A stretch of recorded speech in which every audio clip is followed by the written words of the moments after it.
We moved. We're in a new house. Like, check this out. All you can see is just like new windows behind me here and there with these three camera angles. But yeah, we are in a new house. I am reflecting on our journey and trying to unpack everything that we went through throughout this roller coaster of the past couple months. And I can finally talk about it because we're here. Essentially, yeah, this week, unpacking, being alone while wife is at work, it kind of got me to think, like, what did we do to deserve this? And really, it's nothing. Yeah, we gave some money for it. And yeah, we worked for that money, sacrificing our time in the past. But like, it still doesn't seem like it does its duty. Like, just handing over some money for such a blessing like this in a first world country, it's like, I still don't think we deserve this. Yeah, like I said, there's boxes all over the place. Most of our things are not unpacked. I finally got the pantry set up.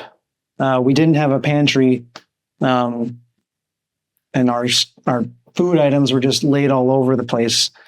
But now that's set. I finally did the lawn yesterday, which the lawn hasn't been done in like 2 months, which is crazy to say, because in South Florida, you know, if you don't do your lawn in 2 weeks in the middle of the summer, it just gets out of hand. You know, the rain is crazy.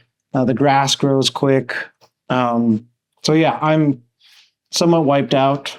But being a first-time homeowner, getting the to-do list growing, and then doing part of those lists so far, even just in the matter of a week, it's been fun. You know, this is exactly the right mindset we needed, you know, to move forward with planning the rest of our life. You know, we got married, check. We did the house, check. Now what? And so, before we close on this house, there were other options, obviously, but we didn't think it was going to become this crazy roller coaster that it was made to be. Actually, you know, we fell in love with the first house. The very first house we saw with our realtor, we were like, yo, this is it. This is our house. Obviously, being it our first house, we slept on it. However, we kind of freaked out by the time like day 2 or 3 happened, because we found out that first house had an offer in on it. And so we scrambled to put in our offer. We scrambled to try to essentially take this away from the other buyer. And that's just not how it works. And especially, you know, with God's plan, us praying so hard for this house now, with God's plan, sometimes that's just not how it's going to work. And even if you do pray for it, and that's just not how life works. You know, house number 1, yeah, we wanted it for ourselves, but even, you know, in the world now, it's like first come, first serve. Like, you can't be a greedy little person, you know? And so, yeah, we put an offer on it. Obviously, it didn't happen. That house we were monitoring the whole time. Eventually, it was sold, and we were happy for them. But by the time it sold, we found this house. So when we found this house, great, beautiful house, a little bit steeper, a little bit higher on our budget radar. But essentially, by the time we got further down along into the process, it got harder and harder to I guess move forward, because we didn't know what to expect. You know, we didn't know how to put an offer in. And after we did put the offer in, We didn't know that the home inspection was going to come back with a whole bunch of problems that we weren't expected to face. And not only that, negotiating those problems was a very uncomfortable process as well. And so by the time the negotiations hit, we were like, nah, this is too hard. Let's back out and try to find another option. So we did, we tried to look around, and we did find an option, which wasn't just any option. It wasn't just a beautiful home, but we took it as maybe this could be signal. Maybe this could be something that God wants us to do, because a couple of weeks prior to that, we met a couple at Mass in church, made friends, and they invited us to their house. But lo and behold, this house, the third option we found, was being sold right next to them. So we would have been neighbors with our new Catholic friends. That would have been pretty cool.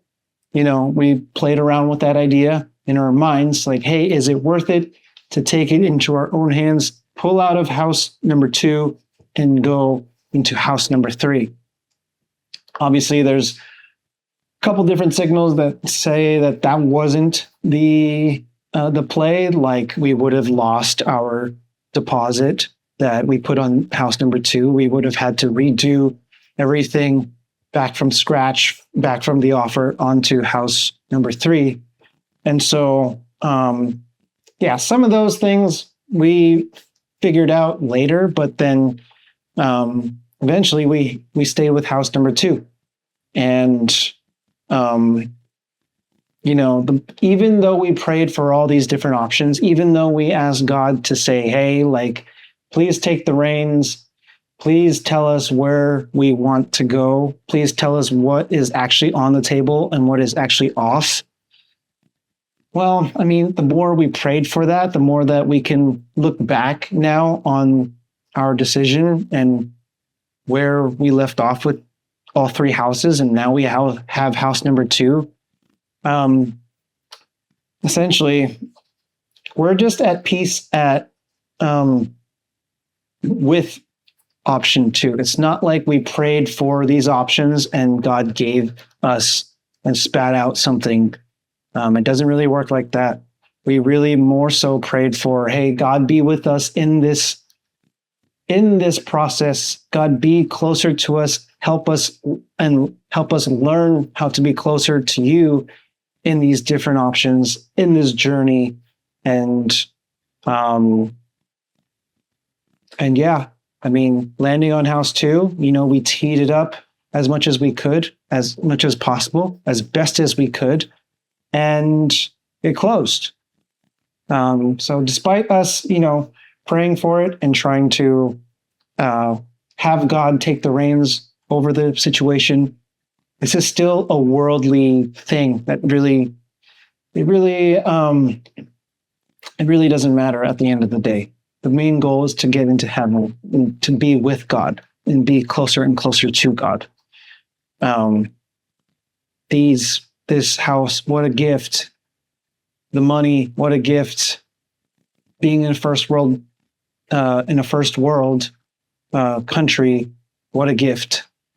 But none of these really matter in the eyes of God, in the eyes of us Christians, because our vocation is not to get the best house, is not to get the most money. Truly, what I believe is like trying to do good and trying to do better around those. And that costs time, that costs us effort. And essentially, that mindset aligns with, it aligns with the gospel that we heard last week. During our week of moving, during our weekend of moving, we actually moved on a Saturday, and then we had to go to Mass on Sunday. We moved Sunday too, but we had to go to evening Mass. Anyways, Um, yeah, the gospel was about Matthew and how the first time Matthew brought up the cross and how we should aim to carry the cross, aim to walk towards the cross. And essentially, what does that mean for us today? Well, comparing it with how the disciples and the apostles were given that message back then, it was literally, Jesus asking them to walk towards death. And that's pretty dramatic, being in the shoes of the apostles. And that's also pretty dramatic, being asked of that today. But us normal people, our vocation is, what sacrifices can we make every day? What little things can we do with our lives every day? And for me, how I want to move forward and what I've done this week is just trying to identify more things, and at least in my new Catholic lens, because I've only been a Catholic for like a year and a half now, or I've only been walking back in the faith as a Catholic for a year and a half. I've always been Catholic my entire life, but now that's set. I had to do the lawn this past week, and after a couple hours, I was pretty much done. I did the hedges, did the mowing, did the edging, and this last task was just the bane of my existence at the time. The rain's coming in. I'm fully drenched head to toe in sweat. Like my shirt looks like it's normal, but it was actually just drenched in sweat. You couldn't see my sweat because that's how far down it went. But yeah, there's 2 fences that run along the backyard of our house, and they both had weeds growing up into it, not only alive, but there's a lot of remnants of dead weeds. And I thought it looks terrible. I don't know how our neighbors to the left of us lived with it for so long. And then, the other fence is just facing a street, so that didn't really matter. But I just decided, all right, let me just sacrifice a little bit more of my day to help clean this up. It sucked. I didn't like it, but at the end of the day, it looks a little bit better.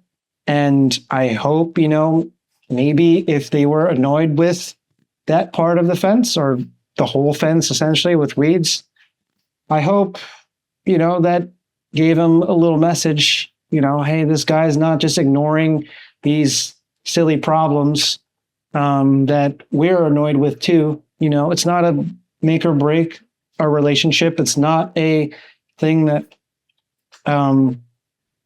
is a big sacrifice, but it's a little message, hopefully, that says, hey, I care about your fence. I care about our relationship. I care about trying to sacrifice a little bit more of my time to making their fence look cool.